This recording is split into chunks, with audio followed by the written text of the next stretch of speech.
হ্যাঁ মনির ভাই, আমি আপনার সিলেটি ভাষায় দুই একটা কথা জিজ্ঞাইমো। আপনি সিলেট কোনো সময় হাতখড়ার চালন খাইছিলানি? আমি সাতকড়া আমার খুব প্রিয় একটি খাবার।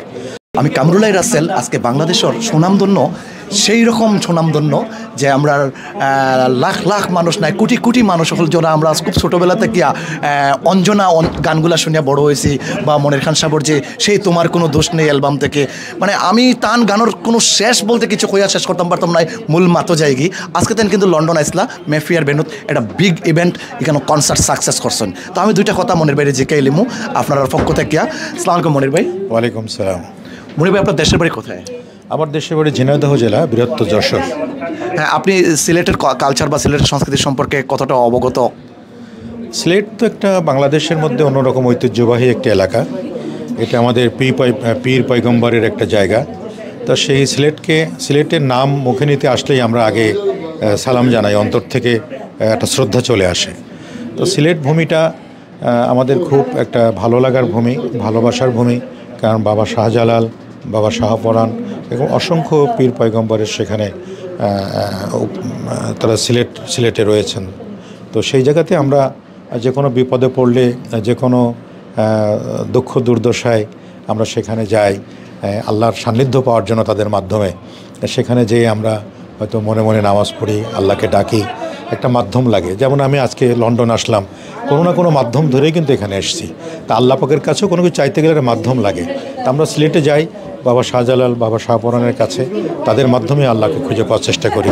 তো এমন একটি জায়গা সিলেট বাংলাদেশে, সেটা কিন্তু প্রত্যেকটা মানুষের একটা স্বপ্নের জায়গা, সাধনার জায়গা, আমলের জায়গা।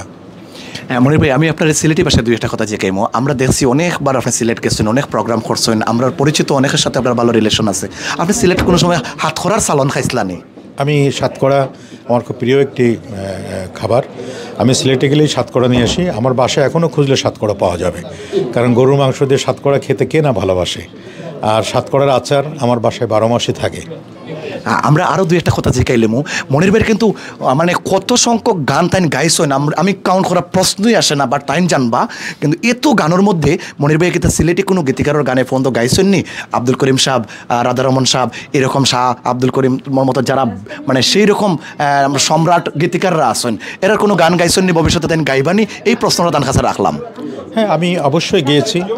যেমন আপনার রাধারমন সাহেবের গান আমি গেয়েছি, তারপরে আপনার আব্দুল করিম সাহেবের গান গেয়েছি, এবং সিলেটের অনেক গান, বিখ্যাত গান, সেগুলি আমরা কখনো মঞ্চে সেগুলো গাই। কিন্তু আমার নিজের মতো করে কখনো রেকর্ড করি নাই, কিন্তু মঞ্চে গেলে আমি সেখানে গাই। যেমন শাহজালাল, বাবা শাহজালালকে নিয়ে গান করা আছে, সে গান গেয়েছি। বাবা শাহপরাণকে নিয়ে গান করা আছে, সেখানে গেয়েছি।